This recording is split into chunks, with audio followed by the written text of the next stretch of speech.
18:1-8. 18:1-8. ಬೇಸರಗೊಳ್ಳದೆ ಯಾವಾಗಲೂ ಪ್ರಾರ್ಥನೆ ಮಾಡುತ್ತಿರಬೇಕೆಂಬುದಕ್ಕೆ ಆತನು ಅವರಿಗೆ ಒಂದು ಸಾಮ್ಯವನ್ನು ಹೇಳಿದನು. ಅದೇನೆಂದರೆ, ಒಂದಾನೊಂದು ಊರಿನಲ್ಲಿ ಒಬ್ಬ ನ್ಯಾಯಾಧಿಪತಿ ಇದ್ದನು. ಅವನು ದೇವರಿಗೆ ಹೆದರದೆ ಮನುಷ್ಯರನ್ನು ಲಕ್ಷ್ಯ ಮಾಡದೇ ಇದ್ದವನು. ಅದೇ ಊರಿನಲ್ಲಿ ಒಬ್ಬ ವಿಧವೆ ಇದ್ದಳು. ಆಕೆಯು ಅವನ ಬಳಿಗೆ ಬಂದು ನ್ಯಾಯ ವಿಚಾರಣೆ ಮಾಡಿ, ನನ್ನ ವಿರೋಧಿಯಿಂದ ನನ್ನನ್ನು ಬಿಡಿಸು ಎಂದು ಹೇಳಿಕೊಳ್ಳುತ್ತಿದ್ದಳು. ಅವನು ಸ್ವಲ್ಪ ಕಾಲ ಮನಸ್ಸು ಕೊಡಲಿಲ್ಲ. ಆಮೇಲೆ ಅವನು, ನಾನು ದೇವರಿಗೆ ಹೆದರುವವನಲ್ಲ, ಮನುಷ್ಯರನ್ನು ಲಕ್ಷ್ಯ ಮಾಡುವವನಲ್ಲ. ಆದರೂ ಈ ವಿಧವೆ ನನ್ನನ್ನು ಕಾಡುತ್ತಾ ಬರುವುದರಿಂದ ಈಕೆಯ ನ್ಯಾಯವನ್ನು ವಿಚಾರಿಸಿ ತೀರ್ಪು ಮಾಡುವೆನು. ಇಲ್ಲವಾದರೆ ಈಕೆಯು ಬಂದು ಕಡೆಗೆ ನನ್ನನ್ನು ದಡಿಸಾಳು ಎಂದು ತನ್ನೊಳಗೆ ಅಂದುಕೊಂಡನು. ಸ್ವಾಮಿಯು ಈ ಸಾಮ್ಯವನ್ನು ಹೇಳಿದ ಮೇಲೆ ಅನ್ಯಾಯಗಾರನಾದ ಈ ನ್ಯಾಯಾಧಿಪತಿ ಅಂದುಕೊಂಡದ್ದನ್ನು ಆಲೋಚಿಸಿಕೊಳ್ಳಿರಿ. ದೇವರಾದುಕೊಂಡವರು ಆತನಿಗೆ ಹಗಲು ರಾತ್ರಿ ಮೊರೆ ಇಡುವಲ್ಲಿ ಆತನು ಅವರ ವಿಷಯದಲ್ಲಿ ತಡ ಮಾಡಿದರೂ ಅವರ ನ್ಯಾಯವನ್ನು ತೀರಿಸದೇ ಇರುವನೇ? ಅವರಿಗೆ ಬೇಗ ನ್ಯಾಯ ತೀರಿಸುವನೆಂದು ನಿಮಗೆ ಹೇಳುತ್ತೇನೆ. ಹೀಗಿದ್ದರೂ ಮನುಷ್ಯ ಕುಮಾರನು ಬಂದಾಗ ಭೂಮಿಯ ಮೇಲೆ ನಂಬಿಕೆಯನ್ನು ಕಾಣುವನು ಅಂದನು. இந்த வார்த்தை தேவன் நம்மோடு பேசுற வார்த்தை. ಈ ವಾಕ್ಯ ಭಾಗ ದೇವರು ನಮ್ಮೊಂದಿಗೆ ಮಾತನಾಡುವ ವಾಕ್ಯ ಭಾಗ. நம்ம எப்படி ஜெபிக்கணும் என்றெல்லாம் கற்றுக் கொடுத்திருக்காரு. ಈ ಒಂದು ವಾಕ್ಯ ಭಾಗದಲ್ಲಿ ನಾವು ಹೆಂಗೆ ಪ್ರಾರ್ಥನೆ ಮಾಡಬೇಕಂತ ದೇವರು ನಮಗೆ ಕಲಿಸಿಕೊಡ್ತಾರೆ. ಇದು ಮುಖ್ಯமான ஒரு பகுதி வேதத்தில். ಇದು ಬಹಳ ಪ್ರಾಮುಖ್ಯವಾದ ಒಂದು ಭಾಗ ಸತ್ಯವೇದದಲ್ಲಿ. சிலவங்க ஆண்டவர் நம்ம ஜெபிக்கும் போது ஜெபம் கேட்காட்டா அப்படின்னு சோர்ந்து போயிடுறாங்க. ಹೆಚ್ಚು ಜನರು ಪ್ರಾರ್ಥನೆ ಮಾಡಿ ದೇವರಿಗೆ ಸದುತ್ತರ ಕೊಡದೆ ಹೋದರೆ ಸೋದು ಹೋಗಿ ಬಿಡ್ತಾರೆ. அப்படி சோர்ந்து போகாம இருக்கணும், நம்ம எப்படி இருக்கணும்ங்கறத அந்த பகுதியில மாற்றமுக்கு விளக்கமா ಆ ಒಂದು ಸಂದರ್ಭದಲ್ಲಿ ಅವಕಾಶದಲ್ಲಿ ಬೇಸರಗೊಳ್ಳದೆ ಹೆಂಗೆ ನಾವು ಯಾವಾಗಲೂ ಪ್ರಾರ್ಥನೆ ಮಾಡಬೇಕು ಅಂತ ಯೇಸು ಕರ್ತನು ಇಲ್ಲಿ ಹೇಳಿಕೊಡುತ್ತಾರೆ. ಅದಕ್ಕೆ ನಮಗೆ ವಿಳಕமாக இந்த ಓಮಿಯನ್ನು சொல்றாரு. ಅದಕ್ಕೋಸ್ಕರ ದೇವರು ಒಂದು ಸ್ವಾಮ್ಯವನ್ನು ಅವರ ಜೊತೆಗೆ ಹಂಚಿಕೊಂಡದನ್ನು ನಾವು ನೋಡುತ್ತೇವೆ. அதாவது ஆண்டவர் இந்த வார்த்தையை யாருக்கு பேசுறாருங்கிறது நம்ம இப்ப படிக்கிறோம். ದೇವರು ಈ ವಾಕ್ಯವನ್ನು ಯಾರ ಜೊತೆಗೆ ಮಾತನಾಡುತ್ತಾರೆ ಅದನ್ನು ನಾವು ಇವತ್ತು ನೋಡುತ್ತಿದ್ದೇವೆ. ದೇವனால் ಅழைக்கப்பಟ್ಟವರಿಗೂ தெரிந்து கொள்ளப்பட்டவರಿಗೂ இந்த வார்த்தையை கொடுக்கிறார். ನೀವು ಇದರಲ್ಲಿ 7 ವಾಕ್ಯವನ್ನು ನೋಡುವಾಗ ದೇವರು ಆದುಕೊಂಡವರೊಂದಿಗೆ, ದೇವರು ಯಾರನ್ನು ಆರಿಸಿಕೊಂಡಿದ್ದಾರೋ, ದೇವರು ಯಾರಿಗೆ ರಕ್ಷಣೆಯನ್ನು ನೀಡಿದಾರೋ ಅವರೊಂದಿಗೆ ಮಾತನಾಡುವುದನ್ನು ನಾವು ನೋಡುತ್ತೇವೆ. ನಾವು ತಿಳಿದುಕೊಳ್ಳೋಣ, ನಾವು ದೇವರಾல் தெரிந்து கொள்ளப்பட்டವರು. ನಾವು ಅರ್ಥ ಮಾಡಿಕೊಳ್ಳಬೇಕು, ನಾವು ದೇವರಿಂದ ಆರಿಸಲ್ಪಟ್ಟವರು, ನಾವು ಅವರಾல் ಅழைக்கப்பட்டவர்கள். ದೇವರು ನಮ್ಮನ್ನು ಕರೆದಿದ್ದಾರೆ. ತಾಯಿಯ ಕರುವಿலே ಮುನ್ಕುರಿக்கப்பட்டவர்கள். ತಾಯಿ ಗರ್ಭದಲ್ಲಿ ಅಲ್ಲಿಯೇ ನಮ್ಮನ್ನು ದೇವರು ಏನ್ ಮಾಡಿದರು? ಆರಿಸಿಕೊಂಡಿದ್ದಾರೆ. ದೇವರು ನಮ್ಮನ್ನು ಆಯ್ಕೆ ಮಾಡಿದ್ದಾರೆ. அப்படிப்பட்ட நம்மோடு ஆண்டவர் பேசுறார். ಆರಿಸಲ್ಪಟ್ಟ ಜನರೊಂದಿಗೆ ದೇವರು ಈ ರೀತಿಯಲ್ಲಿ ಮಾತನಾಡುತ್ತಾರೆ. ಈ 2ನೇ ವಚನದಲ್ಲಿ 2ನೇ ವಾಕ್ಯವನ್ನು ನಾವು ಧ್ಯಾನಿಸುವಾಗ, ಒಂದು ಸಾಮ್ಯವನ್ನು ಹೇಳಿದನು. ಅದೇನೆಂದರೆ, ಒಂದಾನೊಂದು ಊರಿನಲ್ಲಿ ಒಬ್ಬ ನ್ಯಾಯಾಧಿಪತಿ ಇದ್ದನು. ಅವನು ದೇವರಿಗೆ ಹೆದರದೆ ಮನುಷ್ಯರನ್ನು ಲಕ್ಷ್ಯ ಮಾಡದೆ ಇದ್ದವನು. இந்த நியாயாதிபதி எப்படிப்பட்டவர்னா, அந்த ஊர்ல தேவனுக்கு பயப்படாதவனும் மனுஷனை மதிக்காதவனுமா இருந்தார். ನೀವು ನೋಡಿದ್ರೆ ಬರೆಯಲ್ಪಟ್ಟಿರುವ ರೀತಿಯಲ್ಲಿ ಆ ಒಂದು ನ್ಯಾಯಾಧಿಪತಿ ದೇವರಿಗೆ ಹೆದರದವನು, ಅವರು ಮನುಷ್ಯರನ್ನು ಲಕ್ಷ್ಯ ಮಾಡುವವನು ಇಲ್ಲದವನಾಗಿದ್ದನು. 3ನೇ ವಾಕ್ಯದಲ್ಲಿ ನೋಡುವಾಗ, ಅದೇ ಊರಿನಲ್ಲಿ ಒಬ್ಬ ವಿಧವೆ ಇದ್ದಳು. ಆಕೆಯು ಅವನ ಬಳಿಗೆ ಬಂದು ನ್ಯಾಯ ವಿಚಾರಣೆ ಮಾಡಿ, ನನ್ನ ವಿರೋಧಿಯಿಂದ ನನ್ನನ್ನು ಬಿಡಿಸು ಎಂದು ಹೇಳಿಕೊಳ್ಳುತ್ತಿದ್ದಳು. அந்த விதவை அவளுக்கு ஒரு வழக்கு இருக்கு, அவளுக்கும் ஒரு எதிராளிக்கும் ஒரு வழக்கு இருக்கு. அப்ப இந்த வழக்கை இந்த ನ್ಯಾಯಾಧಿಪತಿகிட்ட போய் நான் சொல்வேன்னு சொல்லி அவ அந்த ನ್ಯಾಯಾಧಿಪತಿகிட்ட போய் தன்னுடைய வழக்கு சொல்றான். ಇಲ್ಲಿ ವಿಧವೆಯನ್ನು ನೋಡಿದರೆ ಅವಳು ವಿರೋಧಿ ಇದ್ದಾನೆ, ಅವನು ಏನೋ ಅವಳಿಗೆ ಹಣ ಕೊಡಬೇಕೋ ನೆಲ ಕೊಡಬೇಕೋ ಗೊತ್ತಿಲ್ಲ, ಬಟ್ ಅವಳಿಗೆ ಸಿಗ್ತಾ ಇಲ್ಲ. ಅದಕ್ಕೆ ಆ ನ್ಯಾಯವನ್ನು ಕೋರಿ ಅವಳು ಎಲ್ಲಿ ಹೋಗ್ತಾಳೆ? ನ್ಯಾಯಾಧಿಪತಿ ಬಳಿಗೆ ಹೋಗಿ ಅವಳು ಕೇಳ್ತಾ ಇದ್ದಾಳೆ, ನನಗೆ ನ್ಯಾಯ ತೀರಿಸಿಕೊಡು ಎಂದು ಅವಳು ವಿನಂತಿಸ್ತಾಳೆ. ஆனா அந்த நியாயாதிபதி எப்படிப்பட்டவர்னா, இந்த விதவை எத்தனையோ தடவை அவர்கிட்ட விண்ணப்பம் பண்ணியும் அவர் எப்படி இருக்கிறார்னா 4வது வசனத்துல ನೀವು ಇಲ್ಲಿ ನೋಡಿದರೆ ಆ ನ್ಯಾಯಾಧಿಪತಿ ಎಂತವನು ನೋಡಿದರೆ ಇವಳು ಎಷ್ಟೋ ಸಾರಿ ಆಕೆಯು ಹೋಗಿ ಆ ನ್ಯಾಯಾಧಿಪತಿ ಮುಂದೆ ನಿಂದು ನನಗೆ ಇದನ್ನು ಸರಿಪಡಿಸಿಕೊಡು ಕೇಳಿದ ಮೇಲೆಯೂ ಅವನು ಲಕ್ಷ್ಯ ಕೊಡುವುದೇ ಇಲ್ಲ. ரொம்ப நாள் வரைக்கும் அந்த நியாயாதிபதி அவருடைய வார்த்தைக்கு அவர் சட்டம் பண்ணவே இல்லை. ಅವಳ ಮಾತಿಗೆ ಅವನು ತುಂಬಾ ದಿನಗಳು ತುಂಬಾ ತಿಂಗಳುಗಳು ಕೂಡ ಇರಬಹುದು, ಅವನು ಕಿವಿ ಕೊಡ್ತಾ ಇಲ್ಲ. 5வது ವಚನத்துல ಆದರೂ ಈ ವಿಧವೆ ನನ್ನನ್ನು ಕಾಡುತ್ತಾ ಬರುವುದರಿಂದ ಈಕೆಯು ನ್ಯಾಯವನ್ನು ವಿಚಾರಿಸಿ ತೀರ್ಪು ಮಾಡುವೆನು, ಇಲ್ಲವಾದರೆ ಈಕೆಯು ಬಂದು ಕಡೆಗೆ ನನ್ನನ್ನು ದಣಿಸಾಳು ಎಂದು ತನ್ನೊಳಗೆ ಅಂದುಕೊಂಡನು. ஆனா அந்த விதவை அவரை விடல, திரும்ப திரும்ப திரும்ப திரும்ப போய் அவரை அலட்டி கொண்டே இருந்தா. ನೀವು ಇಲ್ಲಿ ನೋಡಿದರೆ ಅವರು ಉತ್ತರ ಕೊಡದೆ ಇದ್ರೂ ಕೂಡ ಈ ವಿಧವೆ ಅಲ್ಲಿ ಹೋಗಿ ಹೋಗಿ ಅವನು ಕಾಡ್ತಾ ಇದ್ದಳು, ಅವನಿಗೆ ತೊಂದರೆ ಕೊಡ್ತಾ ಇದ್ದದನ್ನು ನಾವು ನೋಡ್ತೇವೆ. அப்ப இந்த நியாயாதிபதியே யோசிச்சிட்டாரு, இப்ப ஓயாம நம்மள அலட்டிட்டு இருக்கா, எப்படியாவது இவளுக்கு நியாயம் செஞ்சிடணும்னு சொல்லி அவர் ಮನಸ್ಸಲ್ಲಿ நினைக்கிறார். ನ್ಯಾಯಾಧಿಪತಿ ಮನಸ್ಸಲ್ಲಿ ಅಂದ್ಕೊಂಡ್ರು, ಇವಳು ಬಂದು ನನಗೆ ತೊಂದರೆ ಕೊಡ್ತಾ ಇದ್ದಾಳೆ, ಒಂದು ವೇಳೆ ನನಗೆ ಇಷ್ಟ ಇಲ್ಲದೆ ಇದ್ರೂ ಕೂಡ ಪದೇ ಪದೇ ಅವಳು ನನಗೆ ತೊಂದರೆ ಕೊಡೋದ್ರಿಂದ ನಾನು ನ್ಯಾಯವನ್ನು ತೀರಿಸುವೆನು ಎಂದು ಅವನು ಮನಸ್ಸಲ್ಲಿ ಅಂದುಕೊಂಡದನ್ನು ನಾವು ನೋಡುತ್ತೇವೆ. 6ನೇ ವಾಕ್ಯವನ್ನು ನೋಡಿರಿ. ಸ್ವಾಮಿಯು ಈ ಸಾಮ್ಯವನ್ನು ಹೇಳಿದ ಮೇಲೆ ಅನ್ಯಾಯಕಾರನಾದ ಈ ನ್ಯಾಯಾಧಿಪತಿ ಅಂದುಕೊಂಡದ್ದನ್ನು ಆಲೋಚಿಸಿಕೊಳ್ಳಿರಿ.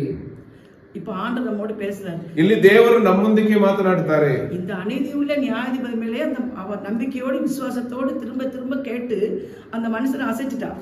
ಅನ್ಯಾಯಕಾರನಾದ ಅವನ ಬಳಿಗೆ ಹೋಗಿ ಇವಳು ಪದೇ ಪದೇ ಹೋಗಿ ಅವಳು ತೊಂದರೆ ಮಾಡದಿಂದ ನಂಬಿಕೆಯಿಂದ ಅವನ ಮೇಲೆ ನಂಬಿಕೆ ಇಟ್ಟು ಅವಳು ಕೇಳಿದ್ರು. ಹಂಗೆ ಅವನು ಒಂದು ದಿವಸ ಸರಿ ನಾನು ಮಾಡ್ತೇನೆ ಅಂತ ಬಂದ್ಬಿಟ್ಟನು. ಆ ರೀತಿಯಲ್ಲಿ ಅವಳು ನಂಬಿಕೆ ಇಟ್ಟು ಅವನು ಹೋಗಿ ಅವನು ಮಾತನಾಡಿ ಅವನನ್ನೇ ಪರಿವರ್ತನೆ ಮಾಡಿದರು. இதை நீங்க சிந்தித்து பாருங்கள் ஆண்டவர் சொல்றார். ಇಲ್ಲಿ ನೀವು ದೇವರು ಹೇಳ್ತಾರೆ, ನೀವು ಇದನ್ನು ಯೋಚನೆ ಮಾಡಬೇಕು. 7வது ವಚನ 7ನೇ ವಾಕ್ಯ ಕೊಂಡವರು ಆತನಿಗೆ ಹಗಲು ರಾತ್ರಿ ಮೊರೆಯಿಡುವಲ್ಲಿ ಆತನು ಅವರ ವಿಷಯದಲ್ಲಿ ತಡಮಾಡಿದರೋ ಅವರ ನ್ಯಾಯವನ್ನು ತೀರಿಸದೇ ಇರುವನೇ.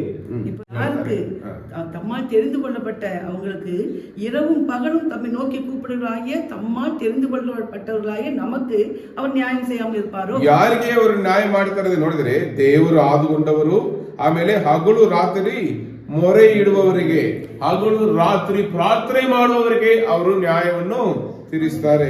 நிச்சயமா நியாயம் செய்வார். ಅವರು ಖಂಡಿತವಾಗಿ ಅವರು ನಮಗಾಗಿ ನ್ಯಾಯವನ್ನು ತೀರಿಸುವರು ಎಂದು ನಾವು ನಂಬಬೇಕು. ಇನ್ನೊಂದು ಓಮೆಯೇ ನಮಗೆ ವಿಳಕ್கிறார். ಈ ರೀತಿಯಲ್ಲಿ ಒಂದು ಸ್ವಾಮ್ಯವನ್ನು ದೇವರು ನಮಗೆ ಅರ್ಥ ಮಾಡಿ ಕೊಡುತ್ತಾರೆ. ಮತ್ತೇಯು 7:7 ನೀವು ಮತ್ತೇಯು 7:7 ಓದಿ ನೋಡುವಾಗ, ಬೇಡಿಕೊಳ್ಳಿರಿ ನಿಮಗೆ ದೊರೆಯುವುದು, ಹುಡುಕಿರಿ ನಿಮಗೆ ಸಿಕ್ಕುವುದು, ತಟ್ಟಿರಿ ನಿಮಗೆ ತೆರೆಯುವುದು. ಯಾಕೆಂದರೆ ಬೇಡಿಕೊಳ್ಳುವ ಪ್ರತಿಯೊಬ್ಬನು ಹೊಂದುವನು, ಹುಡುಕುವವನಿಗೆ ಸಿಕ್ಕುವುದು, ತಟ್ಟುವವನಿಗೆ ತೆರೆಯುವುದು. கேளுங்கள் அப்பொழுது உங்களுக்கு கொடுக்கப்படும், தேடுங்கள் அப்பொழுது கண்டடைவீர்கள், தட்டுங்கள் அப்பொழுது உங்களுக்கு திறக்கப்படும் ஆண்டவர் சொல்றார். ಇಲ್ಲಿ ನೀವು ನೋಡಿದರೆ ಕೇಳಿರಿ ನಿಮಗೆ ದೊರೆಯುವುದು, ಹುಡುಕಿರಿ ಸಿಕ್ಕುವುದು, ತಟ್ಟಿರಿ ನಿಮಗೆ ತೆರೆಯುವುದು. ஏனென்றால் கேட்கிறவன் எவனும் பெற்றுக்கொள்கிறான், ಕೇಳುವನು ಯಾವನಾಗಿದ್ರು ಅವನಿಗೆ ದೇವರು ಏನ್ ಮಾಡ್ತಾರೆ, ಅವನು ಹೊಂದಿಕೊಳ್ಳುತ್ತಾನೆ ಎಂದು ನಾವು ನೋಡ್ತೇವೆ.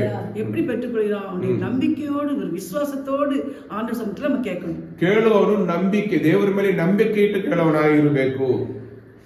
சிலவங்க ತರುವಾರೋ ತರಮಾಟಾರೋ அப்படின்னு சொல்லி ಇರು ಮನದೋடு ಕೇಳ್ಕಾಂಗ. ನೀವು ನೋಡಿದ್ರೆ ಕೆಲವೊಂದು ಜನರು ಎರಡು ಮನಸ್ಸು ಉಳ್ಳವರಾಗಿ ಕೊಡ್ತಾರೋ ಕೊಡಲ್ವೋ ಎಂದು ಅಪನಂಬಿಕೆಯಿಂದ ಕೇಳಿದರೆ ಅದು ನಮಗೆ ಸಿಕ್ಕೋದಿಲ್ಲ. ஆனா கொஞ்சம் தாமதம் ஆனாங்கன்னு உடனே அவங்க நினைக்காங்க, ஆண்டவர் தரமாட்டாரோ, அவ்வளவுதான் மறந்துட்டாரோ நம்மள அப்படின்னு சொல்லி அவங்க சோர்ந்து போயிடுறாங்க. ಕೆಲವು ಸಾರಿ ತಡವಾಗುವಾಗ ದೇವರು ನಮ್ಮನ್ನು ಮರೆತು ಬಿಟ್ರು, ಕೊಡುವುದಿಲ್ವೋ ಎಂದು ಅವರು ಆಮೇಲೆ ಪ್ರಾರ್ಥನೆ ಮಾಡೋದನ್ನ ಬಿಟ್ಬಿಡುತ್ತಾರೆ. அதனால அவர் சொல்றாரு, அவர் தாமதித்தாலும், ಆದ್ದರಿಂದ ಈ ಸತ್ಯವೇದದಲ್ಲಿ ದೇವರು ಮಾತನಾಡ್ತಾರೆ, ತಡವಾದರೂ கண்டிப்பா அவர் நமக்கு செய்வார். ನಮಗೆ ಖಂಡಿತವಾಗಿ ನಮಗೆ ಮಾಡಿ ಮುಗಿಸುವ ನಮ್ಮ ಪ್ರಾರ್ಥನೆಗೆ ಸದು ಉತ್ತರ ಕೊಡುವಂತ ದೇವರು ಮಾತು ಕೊಡುತ್ತಾರೆ. ஒரு குழந்தைய ஒரு தாய் கடைக்கு கூட்டு போகும்போது ಒಂದು ಮಗುವನ್ನು ತಾಯಿ ಅಂಗಡಿಗೆ ಕರ್ಕೊಂಡು ಹೋಗುವಾಗ அவங்க ஒரு ஜாமான் வாங்க போயிருப்பாங்க. ಏನಾದ್ರೂ ಒಂದು ಸಾಮಾನು ತಗೊಳ್ಬೇಕು ಅಂತ ಹೋಗಿರ್ತಾರೆ. ஆனா அவங்க ஜாமான் வாங்க விடாம இது ஒரு இந்த குழந்தை ஒரு ஜாமான் எடுத்து வச்சுக்கிட்டு ಇದು வேணும் வேணும் ಅಮ್ಮಟ ಕೇಳ್ತಾರೆ. ನೀವು ನೋಡಿದ್ರೆ ಈ ಮಕ್ಕಳು ಅವ್ರಿಗೆ ಇಷ್ಟಪಟ್ಟ ಏನಾದ್ರೂ ಒಂದನ್ನು ತಗೊಂಡು ಮಮ್ಮಿ ನನಗೆ ಇದು ಬೇಕು ಬೇಕು ಎಂದು ಅವರು ಪದೇ ಪದೇ ಅವ್ರಿಗೆ ತೊಂದರೆ ಮಾಡ್ತಾ அவங்க அந்த ಇರೋದು. பொருளை எடுத்து வச்சுட்டு அப்புறம் தாரே சொல்லுவாங்க.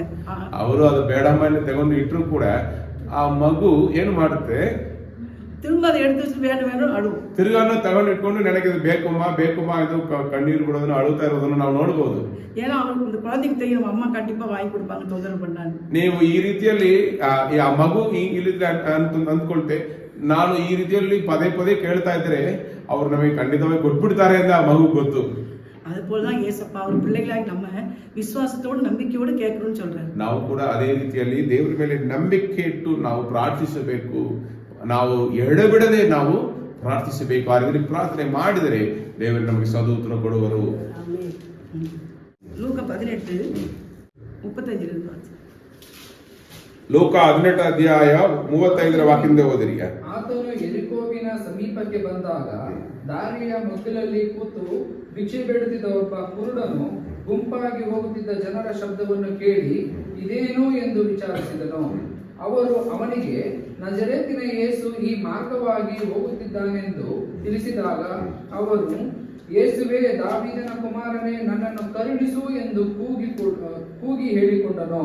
ಮುಂದೆ ಹೋಗುತ್ತಿದ್ದವರು ಸುಮ್ಮನಿರು ಎಂದು ಅವನನ್ನು ಗದರಿಸಲು ಅವನು, ದಾವೀದನ ಕುಮಾರನೇ, ನನ್ನನ್ನು ಕರುಣಿಸು ಎಂದು ಮತ್ತಷ್ಟು ಕೂಗಿಕೊಂಡನು. ಆಗ ಯೇಸು ನಿಂತು ಆತನನ್ನು ತನ್ನ ಬಳಿಗೆ ಕರೆತರುವುದಕ್ಕೆ ಅಪ್ಪಣೆ ಕೊಟ್ಟನು. ಅವನು ಹತ್ತಿರಕ್ಕೆ ಬಂದು ಆತನು ಅವನನ್ನು, ನಾನು ನಿನಗೆ ಏನು ಮಾಡಬೇಕೆಂದು ಕೋರುತ್ತಿ ಎಂದು ಕೇಳಲು ಅವನು, ನನಗೆ ಕಣ್ಣು ಬರುವಂತೆ ಮಾಡಬೇಕು ಸ್ವಾಮಿ ಅಂದನು. ಯೇಸು ಅವನಿಗೆ, ನಿನಗೆ ಕಣ್ಣು ಬರಲಿ, ನಿನ್ನ ನಂಬಿಕೆಯು ನಿನ್ನನ್ನು ಸ್ವಸ್ಥ ಮಾಡಿಯದೆ ಎಂದು ಹೇಳಿದನು. ತಕ್ಷಣವೇ ಅವನಿಗೆ ಕಣ್ಣು ಬಂದವು. ಅವನು ದೇವರನ್ನು ಕೊಂಡಾಡುತ್ತಾ ಆತನ ಹಿಂದೆ ಹೋದನು. இந்த கதையை தான் ஆண்டவர் சொல்லி நமக்கு அவர் பிள்ளைகளுக்கு விளக்குறாரு. ನೀವು ಅಲ್ಲಿ ನೋಡಿದ್ದು ಆ ಒಂದು ಸ್ವಾಮ್ಯವು ಇಲ್ಲಿ ದೇವರು ಯೇಸು ಕರ್ತನು ಅವ್ರು ಸೇವೆ ಮಾಡ್ತಾ ಇರುವಾಗ ಅದೇ ರೀತಿಯಲ್ಲಿ ಎಡೆಬಿಡದೆ ಪ್ರಾರ್ಥನೆ ಮಾಡಿದ್ರು. ಎಡೆಬಿಡದೆ ಆ ಕರೆದವರನ್ನು ದೇವರು ಅವನನ್ನು ಕರೆಸಿ ಏನ್ ಮಾಡ್ತಾರೆ, ಕರೆದು ಅವನಿಗೆ ಬಿಡುಗಡೆ, ಅವನಿಗೆ ಕಣ್ಣು ಕೊಡುವುದನ್ನು ನಾವು ನೋಡುತ್ತೇವೆ. அந்த குருடனுக்கு கண்ணு தெரியறதுக்கு ஏசப்பாவால முடியும் அப்படின்னு சொல்லி ஒரு விசுவாசம் பார்த்தாரு. ಇಲ್ಲಿ ನೀವು ನೋಡಿದ್ರೆ ಆ ಕುರುಡನು ಈ ರೀತಿಯಲ್ಲಿ ನಂಬಿದನು, ನಜರೇತನ ಯೇಸು ಬಳಿಗೆ ಹೋದ್ರೆ ನಾನು ಬೇಡಿಕೊಂಡ್ರೆ ನಾನು ನೋಡುವೇನು ಅಂತ ಅವನು ನಂಬಿಕೆ ಇಟ್ಟನು. அவன் கேட்கறான், யார் போறா, முன்னால யார் போறான்னு கேட்கறான். ಮೊದಲು ಅವನು ಕೇಳ್ತಾನೆ, ಇಲ್ಲಿ ಹೋಗ್ತಾ ಇರುವುದು ಯಾರು? ಯೇಸು போகிறார் என்று ಅವನು சொன்ன உடனே ಅಲ್ಲಿ ಎಲ್ಲರಿಗೂ ಗೊತ್ತು, ಮೇಷಿಯನು ಬಂದಿದ್ದಾನೆ, ಅವರ ಮುಖಾಂತರ ಅದ್ಭುತಗಳು ಮಹತ್ ಕಾರ್ಯ ನಡೀತಾ ಇದೆ, ಆ ಯೇಸು ಕರ್ತನು ಹೋಗುತ್ತಾ ಇದ್ದಾರೆ ಎಂದು ಅವನು ತಿಳ್ಕೊಂಡನು. ಒಂದು ಸತ್ತಮ ಕೂಗ್ರಾನ್, ದಾವೀದಿನ ಕುಮಾರನೇ எனக்கு ಇರಂಗುன்னு சொல்லಿ. ಇಲ್ಲಿ ನೋಡಿದರೆ ಅವನು ಕೂಗುತ್ತಾನೆ, ಯೇಸುವೇ, ದಾವೀದಿನ ಕುಮಾರನೇ, ನನ್ನನ್ನು ಕರುಣಿಸು ಎಂದು ಅವನು ಕೂಗುತ್ತಾನೆ, ಕೂಗಿ ಕೇಳುತ್ತಾನೆ. ಮುನ್ನಾಳ போறவங்க அவர் அதட்டுறாங்க, பேசக்கூடாது. ಅಲ್ಲಿ ಮುಂದೆ ಹೋಗುವವರೇ ಸುಮ್ಮನೆ ಬಂದು ಗದರಿಸ್ತಾರೆ. ஆனா திரும்பவும் அதிகமா சத்தம் போட்டு ದಾವೀದಿನ ಕುಮಾರನೇ எனக்கு ಇರಂಗು ಎಂದು அதிகமாய் சத்தம் போட்டு ಕೂಗ್ತಾನೆ. ಇಲ್ಲಿ ನೀವು ನೋಡಿದರೆ ಅವನು ಅಲ್ಲಿ ಬಿಟ್ಬಿಟ್ಟಿಲ್ಲ, ಅವನು ಅಲ್ಲಿ ಇನ್ನು ತಿರುಗಾ ದಾವೀದನ ಕುಮಾರನೇ ನನ್ನನ್ನು ಕರುಣಿಸಿ ಎಂದು ಮತ್ತಷ್ಟು ಕೂಗಿಕೊಂಡನು ಎಂದು ನಾವು ನೋಡ್ತೇವೆ. ನಾವು அப்படிதான் இருக்கணும். ನಾವು ಅದೇ ರೀತಿಯಲ್ಲಿ ಎಡಬಿಡದೆ, ತಡೆಗಳು ಬಂದರು ನಾವು ಎಡಬಿಡದೆ ನಾವು ಪ್ರಾರ್ಥಿಸಬೇಕು. ஆண்டவர் அமர்ந்திருக்க விடக்கூடாது. ನಾವು ದೇವರು ಸುಮ್ಮನೆ ಕೂತಿರೋಕೆ ಬಿಡಬಾರದು. ಅವರೇ சொல்றாரு, என்னை ಅಮರ್ந்திருக்க விடாதிருங்கள். ಅವರೇ ಹೇಳ್ತಾರೆ, ನನ್ನ ಆ ರೀತಿಯಲ್ಲಿ ಕೂತಿರೋಕೆ ಬಿಡಬೇಡ, ನೀವು ಕೇಳ್ತಾ ಇರಿ, ನಾನು ಕೊಡ್ತೇನೆ ಅಂತ ಹೇಳ್ತಾರೆ. ಅವ್ರ பிள்ளைகள் அவர்கிட்ட கேட்கணும் அவர் ஆசைப்படுறாரு. ನಾವು ಅವ್ರ ಮಕ್ಕಳು, ನಾವು ಅವ್ರ ಬಳಿಗೆ ಹೋಗಿ ನಾವು ಕೇಳಬೇಕೆಂದು ಅವರು ಬಯಸುತ್ತಾರೆ. என் பிள்ளைங்க என் மேல நம்பிக்கையா இருக்காங்களா, விசுவாசத்தோட இருக்காங்களான்னு சொல்லி அவர் ஆவலா இருக்காரு. ನಾವು ಅವ್ರ ಮೇಲೆ ನಂಬಿಕೆ ಇಟ್ಟಿರ್ತೇವಾ ಎಂದು ಅವರು ಬಹಳ ಆಶೆಯಿಂದ ನೋಡ್ತಾ ಇದ್ದಾರೆ. என் மகன் கடைக்கு போகும்போது நான் சொல்வேன், இந்த ஜாமான் எனக்கு வாங்கிட்டு வாங்க. ನಾನು ರೂಬನ್ ಅಂಗಡಿಗೆ ಹೋಗುವಾಗ ನಾನು ಹೇಳುವೆನು, ನನಗೆ ಈ ಸಾಮಾನು ಮಗಟ திரும்ப சொல்வேன், மறந்துடாம வாங்கிட்டு வந்துருமான்னு சொல்வேன். ನಾನು ಅವರಿಗೆ ಪದೇ ಹೇಳುವನು, ನೀನು ಬರುವಾಗ ಮರೆಯದೆ ತರಬೇಕು ಅಂತ. திரும்ப வரும்போது வாங்கிட்டு வந்து வரல, நீ மறந்துட்டேಲ್ಲ அப்படின்னு சொல்லி நான் சொல்வேன். ಕೆಲವು ಸಾರಿ ನಾನು ಬಂದ ಮೇಲೆ ಅವನಂದ್ರೆ, ನೀನು ಮರೆದು ಬಿಟ್ಟೆಲ್ಲ, ನಿಮ್ಮ ತಂದಿಲ್ಲಲ್ವಾ ಎಂದು ನಾನು ಹೇಳುವೆನು. அமைதியா இருப்பான். ಅವನು ಮಾತಾಡಿದ್ರೆ ಸುಮ್ಮನೆ ಇರೋನು. எனக்கு தெரியும் நீ மறந்துடுவேன்னு சொல்லிட்டு எத்தனை தடவை அவன்கிட்ட சொன்னேன்னு சொல்லிட்டு சொல்றேன். ನಾನು ಹೇಳಿದ್ರೆ ನನಗೆ ಗೊತ್ತು ನೀನು ಎಷ್ಟು ಸಾರಿ ಹೇಳಿದ್ರು ಮರೆತು ಬಿಡ್ತೀಯಾ ಎಂದು ನಾನು ಹೇಳುವೇನು. நல்லா எல்லாம் பேசி அவளை சத்தம் போட்ட பிறகு ಹೆಂಗೆ ನಾನು ಎಲ್ಲ ಬೈದು ಎಲ್ಲ ಮುಗಿದೋದ ಮೇಲೆ இந்த வச்சிருக்கேன்னு சொல்லுவான். ನಾನು ತಂದಿದ್ದೇನೆ ಎಂದು ಹೇಳ್ತಾನೆ. நீ எவ்வளவு என் மேல நம்பிக்கை வைக்கேன்னு பார்க்கதான் அப்படி செஞ்சேன்னு சொல்லுவான். ನೀನು ಎಷ್ಟು ನನ್ನ ಮೇಲೆ ನಂಬಿಕೆ ಇಟ್ಟಿದ್ದ ನೋಡೋದಕ್ಕೋಸ್ಕರ ನಾನು ಹಂಗೆ ಮಾಡಿದ್ರೆ ನಿನಗೆ ಹೇಳಿಲ್ಲ ಅಂತ ಹೇಳೋನು. அப்படிதான் ஏசப்பாவும். ಏಸಪ್ಪ ಕೂಡ ಅದೇ ರೀತಿಯಲ್ಲಿ நமக்காக எல்லாம் செஞ்சு வச்சிருக்காரு. ನಮಗಾಗಿ ಎಲ್ಲವನ್ನು ಮಾಡಿ ಮುಗಿಸಿಟ್ಟಿದ್ದಾರೆ. நம்ம பிள்ளை நம்ம மேல விசுவாசமா இருக்காதான்னு ஒரு ನಮ್ಮ ஆசை. ಮಕ್ಕಳು ನಮ್ಮ ಮೇಲೆ ನಂಬಿಕೆ ಇಟ್ಟಿದ್ದಾರಾ ಎಂದು ದೇವರು ಪರೀಕ್ಷಿಸ್ತಾರೆ. அது ரொம்ப நாள் ஆகும், தாமதிக்கும். ಅದು ಒಂದು ವೇಳೆ ತಡೆಯಾಗಬಹುದು, ಸ್ವಲ್ಪ ವರ್ಷಗಳು ಸ್ವಲ್ಪ ಕಾಲಗಳಾಗಬಹುದು ನಮಗೆ ಸಿಕ್ಕೋದಕ್ಕೆ. ஆண்டுட்டு சொல்லுவோம், ஆண்டவரே நீங்க மறந்துட்டீங்க. ನಾವು ಆ ಸಮಯದಲ್ಲಿ ಹೇಳೇವು, ದೇವರೇ ನೀವು ನನ್ನನ್ನು ಮರೆತು ಬಿಟ್ರಲ್ಲ ಅಂತ ಹೇಳಿ. நாளா சொல்லிட்டு இருந்தேன், நீங்க என்ன மறந்துட்டீங்க. ಎಷ್ಟು ದಿವಸಗಳು ವರ್ಷಗಳು ನಾನು ಪ್ರಾರ್ಥನೆ ಮಾಡ್ತಿದ್ರೆ ಆದ್ರೂ ನೀವು ಮರೆತು ಬಿಟ್ರಲ್ಲ ನನ್ನನ್ನು ಹೇಳಿದ್ದೇವೆ. அன்னைக்கெல்லாம் நான் கேட்ட உடனே நீங்க தந்தீங்களே. ಆಗುತ್ತಲ್ಲ, ನಾನು ಚಿಕ್ಕ ವಯಸ್ಸಲ್ಲಿ ಕೇಳುವಾಗ ಕೊಟ್ಟಿದ್ದೀನಿ. சபையில அப்படிதான், அவங்க ஜெபம் பண்ண சொன்னா ஒரு நோயா இருக்கும்போது ஜெபம் பண்ணும்போது இவங்க உற்சாகத்தோட ஜெபம் பண்ணுவாங்க. ನೀವು ಸಭೆಯಲ್ಲಿ ನೀವು ನೋಡಿದರೆ ಯಾರಾಗೊಬ್ಬರು ತುಂಬಾ ನೋವಲ್ಲಿ ಬಂದು ರೋಗದಲ್ಲಿ ಬಂದವರಿಗೆ ಪ್ರಾರ್ಥನೆ ಬೇಕಾದ್ರೆ ಬಹಳ ಉತ್ಸಾಹದಿಂದ ನಾವು ಪ್ರಾರ್ಥನೆ ಮಾಡ್ತೇವೆ. அந்த அவங்க உடனே சோகம் கொடுக்கணும். ಅಲ್ಲಿ ಬೇಗ ಅವರಿಗೆ ಬಿಡುಗಡೆ ಆಗಬೇಕು, ಅದಕ್ಕೋಸ್ಕರ ಪ್ರಾರ್ಥನೆ ಮಾಡ್ತೇವೆ. அதனால ஏசப்பா ஜெபத்தை கேட்டு சோகம் உடனே கொடுத்துருவாரு. ಅಲ್ಲಿ ನೋಡಿದ್ರೆ ದೇವರು ಪ್ರಾರ್ಥನೆ ಕೇಳಿ ಅಲ್ಲಿ ಬೇಗನೆ ತಕ್ಷಣವೇ ಅವರು ವಾಸಿ ಮಾಡುತ್ತಾರೆ. ஓடி ஓடி வந்து ஜெபிக்க வருவாங்க. ಜನರು ಓಡಿ ಓಡಿ ಬಂದು ಪ್ರಾರ್ಥನೆ ಮಾಡಿಸಿಕೊಳ್ತಾರೆ. திரும்ப ஒரு காரியத்தை சொல்லி ஜெபிக்க சொல்லுவாங்க. ಬೇರೆ ಒಂದು ಕಾರ್ಯವನ್ನು ಹೇಳಿ ಇದಕ್ಕೋಸ್ಕರ ಪ್ರಾರ್ಥನೆ ಮಾಡಿ ಎಂದು ಕೇಳುವರು. அந்த காரியத்தை ஆண்டவருக்கு நம்பிக்கை வைக்காங்கன்னு பார்த்து கொஞ்சம் லேட்டா செய்வார். ಆ ಎರಡನೇ ಕಾರ್ಯದಲ್ಲಿ ದೇವರು ಬೇಗನೆ ಸದುತ್ತರ ಕೊಡಲ್ಲ, ಇವರಿಗೆ ನಿಜವಾಗಿ ನಂಬಿಕೆ ಇದೆಯಾ ಎಂದು ಅಲ್ಲಿ ಒಂದು ಶೋಧನೆಯನ್ನು ಮಾಡುವರು, ಪರೀಕ್ಷಿಸುವರು. அப்ப ஆண்டவர் செய்யல அப்படின்னு சொல்லி ಸಭೆಗೆ வரமாட்டாங்க. ಆವಾಗ ವಿಶ್ವಾಸಿಗಳೇನಾದರೆ ದೇವರು ನಮಗೆ ಮಾಡ್ತಾ ಇಲ್ಲ ಅಂತ ಹೇಳಿ ಸಭೆಗೆ ಬರುವುದನ್ನೇ ಬಿಟ್ಬಿಡುವುದನ್ನು ನಾವು ನೋಡ್ತೇವೆ. அன்னைக்கு வந்தீங்களே ஏன் வரலன்னு கேட்டா, அன்னைக்கு செஞ்சாரு ஆண்டவர், வந்தேன், இன்னைக்கு அந்த காரியத்தை கேட்டது செய்யவே இல்லை அப்படின்னு சொல்லி வரமாட்டாங்க. ಆವತ್ತು ಸಭೆಗೆ ಬಂದಿಲ್ಲ, ಇವತ್ತು ಯಾಕೆ ಬಂದಿಲ್ಲ ಅಂದ್ರೆ ಆವತ್ತು ನನ್ನ ಪ್ರಾರ್ಥನೆ ಸದುತ್ತರ ಸಿಕ್ಕಿತ್ತು, ಇವತ್ತು ನನ್ನ ಪ್ರಾರ್ಥನೆ ಸದುತ್ತರ ಸಿಗ್ತಾ ಇಲ್ಲ ಎಂದು ಹೇಳುವರು. அன்னைக்கு ஆண்டவர் மேல அன்பா இருந்தவங்க கோவப்படுறாங்க. இப்போ ಆ ಕಾಲದಲ್ಲಿ ದೇವರ ಮೇಲೆ ಪ್ರೀತಿ ಇಟ್ಟವರು ಈ ಕಾಲದಲ್ಲಿ ಅವರು ದೇವರ ಮೇಲೆ ಕೋಪ ಪಡೆದವರು ನಾವು ನೋಡ್ತೇವೆ. அப்படி இருக்கக்கூடாது. ನಾವು ಇರಬಾರದು. தாவீதின் குமாரனே எனக்கு இறங்குன்னு சொன்ன உடனே ಇಲ್ಲಿ ನೀವು ನೋಡಿದ್ರೆ ದಾವೀದನ ಕುಮಾರನೇ ಕರುಣಿಸಿ ಎಂದು ಅವನು ಕೂಗಿದಾಗ அந்த 40 வருஷத்தை அவர் கிட்ட வந்து அவர் அவனை நோக்கி நான் உனக்கு என்ன செய்ய வேண்டும் என்று கேட்க. 40ನೇ ವಾಕ್ಯವನ್ನು ನೋಡುವಾಗ ಯೇಸು ನಿಂತು ಅವನನ್ನು ತನ್ನ ಬಳಿಗೆ ಕರೆತರುವುದಕ್ಕೆ ಅಪ್ಪಣೆ ಕೊಟ್ಟನು. ಅವನು ಹತ್ತಿರಕ್ಕೆ ಬಂದನು. ಅವನನ್ನು ನೋಡಿ ನಾನು ನಿನಗೆ ಏನು ಮಾಡಬೇಕು ಕೋರುತ್ತೀ ಎಂದು ಕೇಳಿದರು. மகனே மகளே நான் உனக்கு என்ன செய்யணும் அப்படின்னு சொல்லி ஆண்டவர் நம்மளை பார்த்து கேட்க. ಇವತ್ತು ಕೂಡ ದೇವರು ನಮ್ಮನ್ನು ನೋಡಿ ಕೇಳ್ತಾರೆ, ಮಗನೇ ಮಗಳೇ ನಾನು ನಿನಗೆ ಏನು ಮಾಡಬೇಕು ಎಂದು ಕೋರ್ತಿ ಎಂದು ಕೇಳ್ತಾರೆ. தீர்க்க தரிசனமா கேட்காரு, உங்களுக்கு என்ன வேணும் மகனே மகளே என்ன வேணும் ಇವತ್ತು கேட்காரு. ಅದಕ್ಕೊಂದು ಪ್ರವಾದನೆಯಾಗಿ ದೇವರು ಮಾತನಾಡ್ತಾರೆ.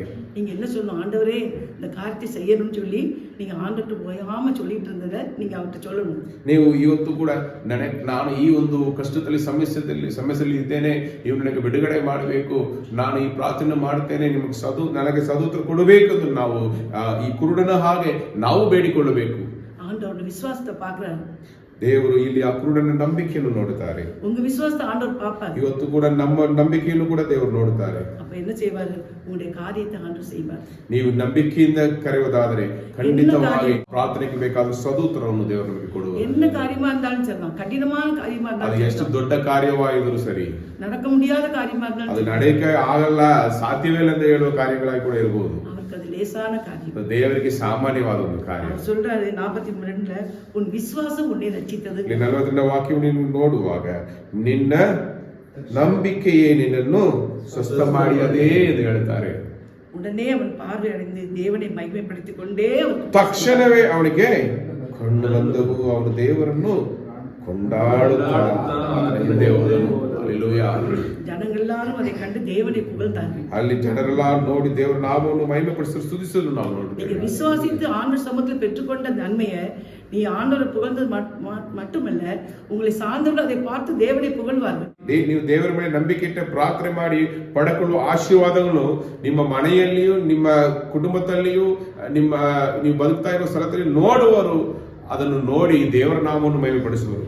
நீங்க சாட்சியா இருப்பீங்க. ನೀವು ಸಾಕ್ಷಿಗಳಾಗಿ ಬದುಕುವಿರಿ. உங்க சாட்சியை பார்த்து அவங்க சபைக்கு வருவாங்க. ನಿಮ್ಮ ಸಾಕ್ಷಿಯನ್ನು ನೋಡಿ ಅನೇಕ ಜನರು ದೇವರನ್ನು ಹಿಂಬಾಲಿಸುವವರಾಗಿ ಬದಲಾಗುವರು. ஏசப்பா விசுவாசிப்பாங்க. ಅವರು ಯೇಸು ಕರ್ತನ ಮೇಲೆ ನಂಬಿಕೆ ಇಡುವರು. உங்க விசுவாசம், உங்க நம்பிக்கை உங்களுக்கு சுகத்தை கொடுத்தது, ஆசீர்வாதத்தை கொடுத்தது, உங்க தேவைகளை சந்தித்தது, அது ஆண்டவர் வந்து என்ன செய்யறாரு, அந்த உங்களை ಸಾಕ್ಷಿಯಾ வைக்கிறார்.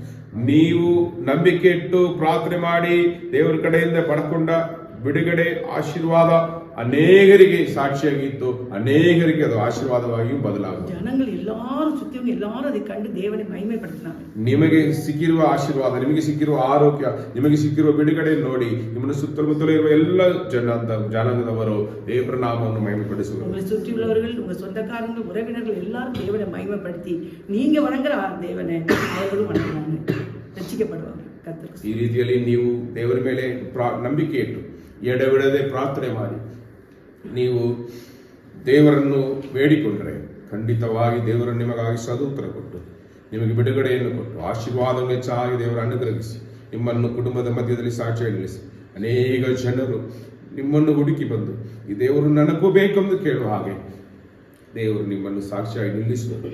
ವಾಕ್ಯಗಳ ಮುಖಾಂತರ ದೇವರು ನಿಮ್ಮನ್ನು ಹೆಚ್ಚಾಗಿ ಆಶೀರ್ವದಿಸಿ ಕರ್ತರು ಆಶೀರ್ವದಿಸಲಿ. ಕಾಯುತ್ತಿರುವೆ ಕಾಯುತ್ತಿರುವೆ ಅದ್ಭುತವ ಹೊಂದಲು ಕಾಯುತ್ತಿರುವೆ ಕರ್ತನಿಗೆ ಕಾಯುವವರು ಅವಮಾನ ಹೊಂದರು ನಿಜವಾಗಿ ಅಂತ್ಯ ಉಂಟು ನಂಬಿಕೆ ವ್ಯರ್ಥವಾಗದು ನಿಜವಾಗಿ ಅಂತ್ಯ ಉಂಟು ನಿಮ್ಮ ನಂಬಿಕೆ ವ್ಯರ್ಥವಾಗದು.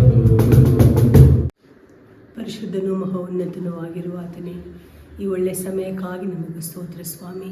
ದೇವರೇ, ನಮ್ಮೊಂದಿಗೆ ನೀವು ಮಾತನಾಡಿದ ಕೃಪೆಗಾಗಿ ನಮಗೆ ಸ್ತೋತ್ರ ರಾಜ.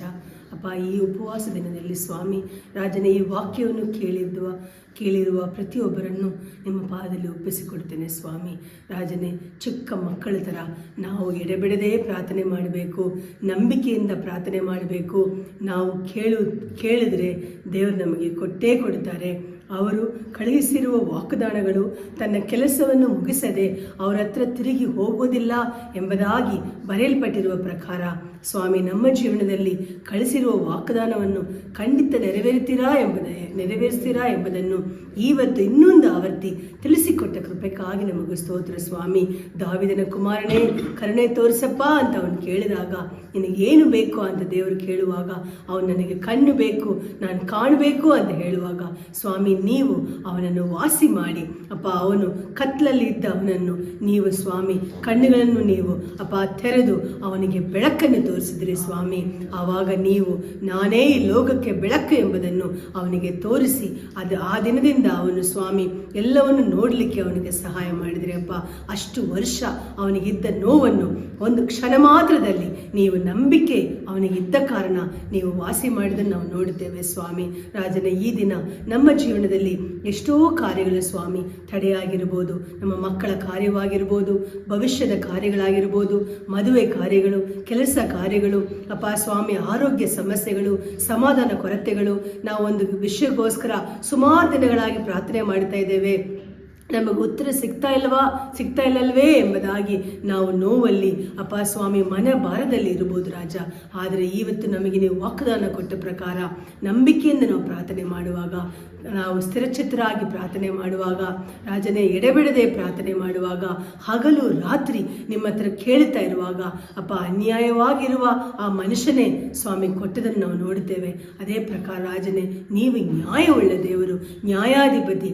ನೀವು ನಿಮ್ಮ ಮಕ್ಕಳು ನಿಮ್ಮ ಹತ್ರ ಕೇಳುವಾಗ ಕೊಡದಿರುವಿರೋ ಎಂಬುದಾಗಿ ನಾವು ನೋಡುತ್ತೇವೆ ಸ್ವಾಮಿ. ಹಾಗಾಗಿ ರಾಜನೇ, ನೀವು ಖಂಡಿತವಾಗಿ ನಿಮ್ಮ ಮಕ್ಕಳ ಪ್ರಾರ್ಥನೆಯನ್ನು ಕೇಳುವಿರಿ, ಸದೋತ್ತರ ಕೊಡುವಿರಿ ಎಂಬುದಾಗಿ ಮಾತು ಕೊಟ್ಟಿದ್ರಿ. ಈ ನಂಬಿಕೆಯಿಂದ ಈ ದಿನ ಈ ವಾಕ್ಯವನ್ನು ಕೇಳಿ ಒಪ್ಪಿಸಿಕೊಟ್ಟು ಯಾರೆಲ್ಲ ಬಿನ್ನಹ ಮಾಡುತ್ತಾರೋ ಅವರು ಕೇಳುವ ಕಾರ್ಯವನ್ನು ದೇವರು ಕೊಟ್ಟು ಸ್ವಾಮಿ ನಿಮ್ಮ ನಾಮವನ್ನು ಮಹಿಮೆಪಡಿಸಪ್ಪ. ಬಹುಕಾಲ ಸಿಗಲಿಲ್ಲ ಅಂತಿರುವ ಎಲ್ಲ ಆಶೀರ್ವಾದಗಳು ಈ ದಿನ ನಂಬಿಕೆಯಿಂದ ಅವರು ಕೇಳುವಾಗ ಅವರಿಗೆ ಸಿಗಲಿ ಸ್ವಾಮಿ. ರಾಜನೇ, ಅವರು ತಟ್ಟುವಾಗ ನೀವು ಆ ಒಂದು ಬಾಗಿಲನ್ನು ತೆರೆಯಬೇಕಾಗಿ, ಕೇಳುವಾಗ ಸದುತ್ತರವನ್ನು ಕೊಡಬೇಕಾಗಿ ನಿಮ್ಮ ಪಾದದಲ್ಲಿ ಒಪ್ಪಿಸಿಕೊಡ್ತೇನೆ ಸ್ವಾಮಿ. ನೀವು ಹಂಗೆ ಮಾಡಲಿಕ್ಕೆ ಶಕ್ತನಾಗಿರುವುದಕ್ಕಾಗಿ ಸ್ತೋತ್ರ. ತಡೆಗಳು ಯೇಸುವಿನ ನಾಮದಲ್ಲಿ ನೀಗಿ ಹೋಗಲಿ. ಎಲ್ಲ ಅಡೆತಡೆಗಳನ್ನು ನೀಗಿಸಿ ಆಶೀರ್ವಾದವನ್ನು ನೀವು ಸುರಿಸಬೇಕಾಗಿ ಒಪ್ಪಿಸಿಕೊಡ್ತೇನೆ ಸ್ವಾಮಿ. ರಾಜನೇ, ನೀವು ಹಂಗೆ ಮಾಡಿ ಇವತ್ತು ವಾಗ್ದಾನ ಕೊಟ್ಟ ಪ್ರಕಾರ ಅಪ್ಪ ನಮ್ಮ ಮಕ್ಕಳಿಗೆ ಸಿಗುತ್ತಾ ಇರುವ, ಅಪ್ಪ ನಮಗೆ ಸಿಗುತ್ತಾ ಇರುವ ಆಶೀರ್ವಾದಗಳು ನೋಡುವ ಪ್ರತಿಯೊಬ್ಬರಿಗೂ ಇಷ್ಟೊಂದು ಆಶೀರ್ವಾದಗಳು ಸಿಗ್ತಲ್ವಾ, ನನಗೂ ಈ ದೇವರು ಬೇಕು, ನಾನು ಈ ದೇವರನ್ನು ನಂಬುತ್ತೇನೆ ಎಂಬುದಾಗಿ ನಮ್ಮ ಜೀವನದ ಸಾಕ್ಷಿ ಮುಖಾಂತರ ಅನೇಕರು ಸ್ವಾಮಿ ಅಪ್ಪ ರಾಜ ನಿಮ್ಮನ್ನು ತಿಳಿದುಕೊಳ್ಳಬೇಕಾಗಿ, ನಿಮ್ಮ ಪಾದಕ್ಕೆ ಬರಬೇಕಾಗಿ, ನಿಮ್ಮನ್ನು ನಂಬಬೇಕಾಗಿ ಅಪ್ಪ ನಮ್ಮನ್ನು ಒಪ್ಪಿಸಿಕೊಡ್ತೇವೆ ಸ್ವಾಮಿ. ಹಾಗೆ ಮಾಡಲಿಕ್ಕೆ ಶಕ್ತನೂ ಸರ್ವಶಕ್ತನೂ ಆಗಿರುವುದಕ್ಕಾಗಿ ಸ್ತೋತ್ರ. ವಾಕ್ಯವನ್ನು ಕೇಳಿರುವ ನಮ್ಮನ್ನು ಸಂಪೂರ್ಣ ನಿಮ್ಮ ಪಾದಕ್ಕೆ ಒಪ್ಪಿಸ್ತೇವೆ. ನಾವು ಸಾಕ್ಷಿಗಳಾಗಿ ನಿಂದು ನಿಮ್ಮ ನಾಮವನ್ನು ಮಹಿಮೆಪಡಿಸಲಿಕ್ಕೆ ನಮಗೆ ಸಹಾಯ ಮಾಡಪ್ಪ. ಯೇಸುವಿನ ನಾಮದಲ್ಲಿ ನಮ್ಮ ಪ್ರಾರ್ಥನೆಯನ್ನು ಸ್ವಾಮಿ ಅಧಿದೀನತೆಯಿಂದ ಪೂರ್ಣ ನಂಬಿಕೆಯಿಂದ ಬೇಡಿ ಹೊಂದಿಕೊಳ್ಳುತ್ತೇವೆ ಜೀವವುಳ್ಳ ತಂದೆಯೇ. ಆಮೆನ್.